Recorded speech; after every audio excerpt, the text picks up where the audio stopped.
How easy is it to find gender-inclusive housing on campus? Reporter Ann Lang has the answer.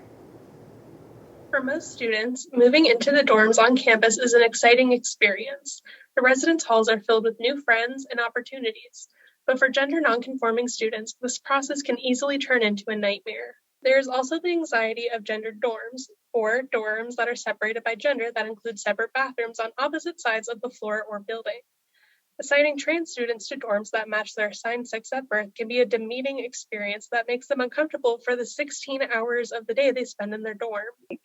Making more floors that could be like trans inclusive.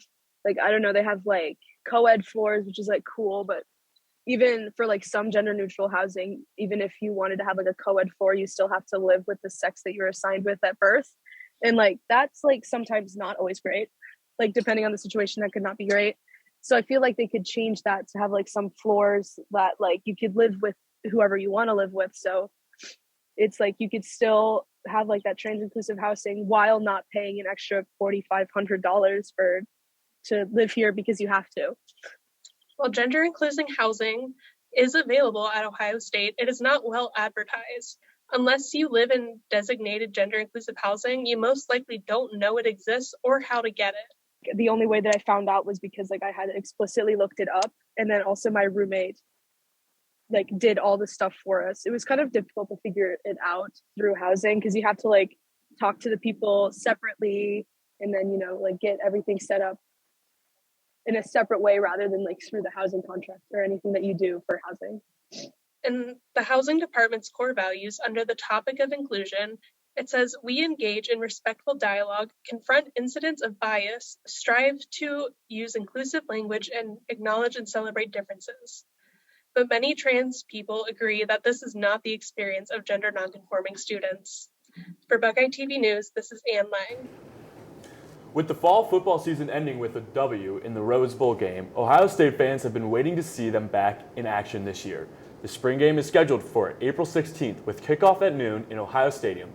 Fans can be found watching the scrimmage from inside the stadium or all over the off-campus area at Block.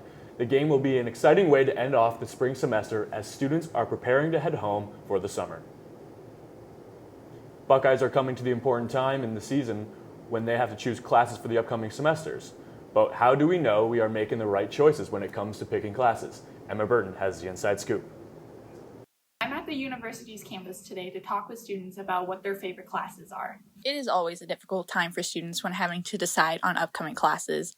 They have to choose classes not only for their majors and minors, but also for their general education requirements as well.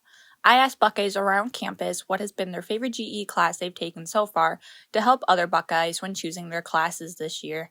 Let's check out what they have to say. My favorite GE classes were the history of the Holocaust and classical mythology. My favorite GE class was history of rock and roll. My favorite GE class is persuasive communication. My favorite GE so far has been my intro to drawing class that I'm actually taking this semester. I've gotten to explore different drawing mediums that I've used in the past in different high school and middle school classes and work on some skills that are a nice pastime. During the lectures, he'll be playing samples of music from different eras. I can definitely say like that's the reason why that's my favorite GE class, because it kind of introduced me to a whole bunch of different type of rock and roll music I haven't really been familiar with. Classical mythology. I was very big into Percy Jackson and mythology when I was a kid, so those were always my favorite books and my favorite things to learn about.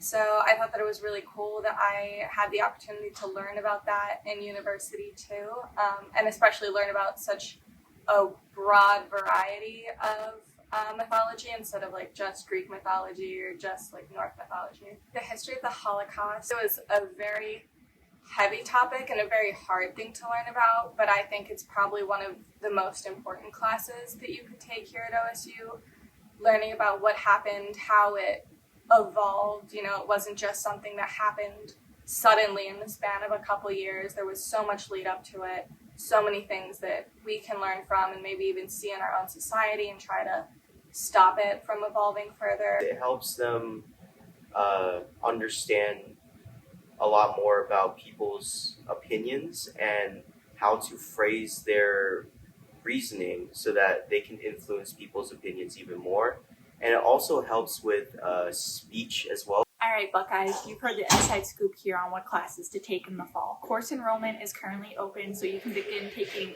what classes you want to take. Good luck, Buckeyes! Most students spend their 4 years in college preparing for a job and life in the real world. But what is it like trying to secure a job post-grad? Joe Dutton might just have the answer. For seniors, the end of second semester can be a somewhat stressful time. Their 4 years of college are coming to an end, and they're expected to move on and find jobs out in the real world. Some students already have jobs lined up, while others are still searching. So, for students still searching for jobs, where do you begin? With so many opportunities available, it can be overwhelming for students who are just beginning to look at the job market. So, it's important to try and narrow down the kind of job you're looking for. I feel like all I really did was apply to jobs on LinkedIn, and then when people would reach out on LinkedIn or Handshake, I would honestly just keep contact with them until they provided me with a good opportunity. While there's plenty of time to gain knowledge inside of the classroom during college, internships can be a major key in securing a job post-grad. I think that doing an internship was really important because a lot of companies look for that. So definitely starting even earlier in your career in college, looking for those opportunities. So if they want you to come back multiple summers in a row, that you're able to do that.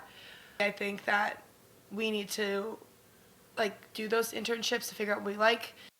Applying for jobs can be exhausting at times, but it's important to keep your head up and stay positive during the application process. First, I would say stay very organized. That way you can keep track when you are applying to so many jobs. So I kept a huge Excel sheet of where I was applying, the city that I was in, if I got an interview and final round interviews. And I would also say start early. So start looking beginning of your senior year.